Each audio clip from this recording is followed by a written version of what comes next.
আজকে আমি জলপাইয়ের আচার বানাবো। জলপাই নিয়ে নিয়েছি আর ভালো করে বেছে নেব। জলপাই বেছে নিয়ে জল দিয়ে ধুয়ে নেব। ধুয়ে আমি রোদ্দুরে রাখবো কিছুক্ষণ, যাতে জলগুলো শুকিয়ে যায় আর একটু নরম হয়ে যায়। তারপর ছুরি দিয়ে আমি গাগুলো একটু চিড়ে চিড়ে দেবো, জলপাইয়ের মধ্যে আর মশলাগুলো ভালো করে ঢুকে যায়। তারপর গামলার মধ্যে আমি জলপাই নিয়ে নুন, হলুদ, তেল পরিমাণ মতন দিয়ে একটু মাখিয়ে নেব। তার বেশ খানিকটা দেবো ঝালের গুঁড়ো। ঝাল ঝাল টক টক এই জলপাইয়ের আচার বেশ ভালোই লাগে। আমি কিছুক্ষণ রোদ্দুরে রাখবো।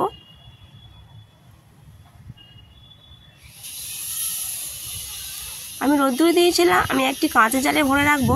অবশ্যই কাঁচের জার নিতে হবে, কাঁচের জারে কিন্তু আচার ভালো থাকে। আর দেখুন মশলাগুলো ঢুকে কেমন নরম হয়ে গেছে আর কালারও কি সুন্দর চলে এসেছে, দেখতে বেশ লোভনীয় লাগছে। আমার জলপাইয়ের আচার রেডি হয়ে গেছে।